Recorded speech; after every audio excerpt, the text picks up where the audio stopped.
Hi everyone, back with another review tonight, this time of Hotel Transylvania 2. So, in my first review I said that the film might not have groundbreaking animation or a plot that's really anything special, but it still manages to be funny and clever and has some good supporting characters. I'm seeing the third film tomorrow, so you can expect a review there too. But figured why go from 1 to 3? Might as well do 2 and push my planned Monday review back to Friday instead. So let's start with the storyline for this movie. Dracula's daughter Mavis and Johnny are expecting a baby, and they name him Dennis. And as time goes on, not a sign of fangs for Dennis, and as the time of his 5th birthday, which is when fangs are supposed to sprout up, comes near, Drac is beginning to worry that maybe Dennis isn't a vampire after all, and he doesn't want to admit that as a possibility. So, he and the other monsters go to try to bring out his inner vampire. Meanwhile, Mavis and Johnny go visiting his parents to find a safer place for them to live, and Johnny's hoping and conspiring with Dracula, so she doesn't want to settle down there. So, the storyline isn't much, really. The only threat of an antagonist happens in the last third of the movie, and even that one was really kind of forced, and similarly to Quasimodo Wilson from the first movie, was just there to have a villain, pretty much. And other than that, there are good parts of it. We get to see some things outside the hotel, the little monsters camp, Johnny's hometown. So we get more environments out of this movie than we got out of the original, which does make for a more creative film with new settings. But at the same time, the plot is very meandering and has a fair amount of filler, and the whole Johnny and Mavis plot doesn't really go that far. And it does have some nice moments between the two, but considering the outcome, it was basically to just get them away from the main action and to further cement Mavis as the overprotective parent, in turn of how Drac was in the first film, but not quite as bad since Mavis has a 5-year-old as opposed to a 118-year-old. And the biggest problem with it is Dracula's arc period. In the first film, he had a reasonable phobia of humans because of his wife's death, but he has some great character development, and that goes out the window here. He goes back to insisting Dennis is a vampire, going behind Mavis's back yet again, having some prejudice towards humans yet again, and it's very frustrating to see the development that came from the first film to end. So that makes the whole plot feel frustrating, and there's just nothing in it that's really gripping to see other than a few nice moments between the families. The humor is still perfectly fine, it manages to make good jokes for most of the movie. But if you want something with a story, this isn't a good place to find it. As is the case in the first film, the movie has a very cartoonish style of animation, and it has a great design for some of the characters. I believe cartoons from minds like Tex Avery were a major um, influence for Gendy Tarkovsky, and I am so bad at names. I am sorry if I'm butchering it, but the creator of Samurai Jack and Dexter's Lab. So it's obvious that the influence of Tex Avery really did influence Lucasfilm, like zany cartoon style. The monsters are all really cartoonish and over the top, which can be off-putting to some, but it fits the movie because the movie is very much an hour and a half long cartoon short in the best and worst ways. In the best way because it leads to so many great gags, but on the bad side that it does it at the expense of the story. However, for animation, it does fit the film well. On to characters. As I previously said, Dracula loses all his development from the first film, which is really annoying, and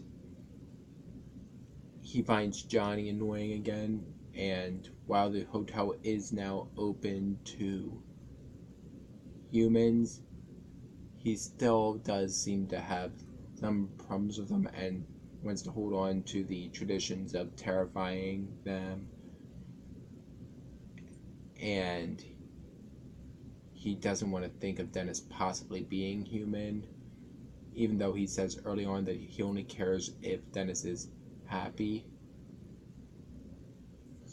and healthy. So that leads to some real frustration for viewers, and of course he learns his lesson again, but having this character learn the same lesson twice in a sequel is never a good thing. Mavis is now an overprotective mother and baby-proofing the house, which is another major source of comedy, how making fun of baby-proofing everything in the hotel from swords to witches' nose to baby guillotines, and the whole idea of the camp being very toned down for young kids and like monster parodies of everything for it. So Mavis really works as an idea of the overprotective current mother, even though she does make some great points, really, that it's not safe for him. And while she does that, she also has a lot of wanting to have fun and being drownish, a little excited to be on the outside world, which really connected well with her arc from the first movie. So it's nice to see that, even if it doesn't add up to much in the storyline. Might have worked better as shorts, really, than that. Johnny is still my least favorite character. He is so frustrating, and in the first one, I kind of got it, that, and he was alright for most of it, but in this one, his humor is even more forced, and he has his nice moments, which makes it even more annoying because there's moments when he's able to be a good husband and father, and then around the climax when Dracula's father Vlad is coming in, Drac mentions to him that he'll rape his family's souls and also steal his backpack, and guess which he cares more about? Yeah, Flanderization big time. Vlad is very similar to Dracula, and how he was in the first film, but caring for his family comes above all hatred for humans, yada yada yada. and he's only seen in the last third of the movie, so that makes it so we don't really get an impression of him, sadly. Dennis is a typical cute kid, and he is pretty cute. He has some adorable moments, but at the same time, he's a typical kid character. He doesn't have anything that really he adds to the movie other than being a catalyst for the plot. And the movie also shoehorns in a romance with him and Winnie, and why? He's not even 5 yet. Some movies can pull that off, like Ponyo. This didn't. It had Winnie calling him her Zing, and as we remember, that's the true love in the first movie. And Dracula saying that he can't be friends with a cute werewolf like Winnie because he's a Dracula. That doesn't fit with a 5-year-old for me. It's not cute, it's weird in the sense that, sure, I mean, yeah, kids are going to call our kids a girlfriend or boyfriend in kindergarten and all, but it's not something that has to be like purposely brought up by adults like that. And Dracula isn't even really kidding. It's setting them up like they're an actual pair.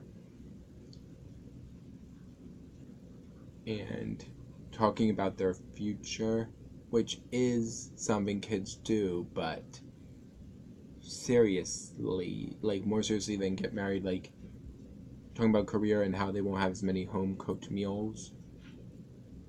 But that's just a nitpick for me. Luckily, we get to see a lot more of Dracula's friends, though, in this movie. And they were some of the best moments of comedy in the first one. Frank, Wayne, Murray, the Invisible Man, and Blobby, who gets some good gags, even if he doesn't speak, and is pretty expressive. So, good voice casting all around for the movie. They all do a good job. But sometimes the characters are either a little bland or frustrating, and the ones that are more fun are the ones that we aren't spending as much time with, unfortunately. So, Hotel Transylvania 2, like the first one, has some problems. Its plot is pretty weak and undoes character development for the sake of a new plot. It has some characters that are basically catalysts for the plot and don't have enough depth to them. But the animation is fun enough, and there is some good humor, and the characters that you enjoyed in the first movie are back.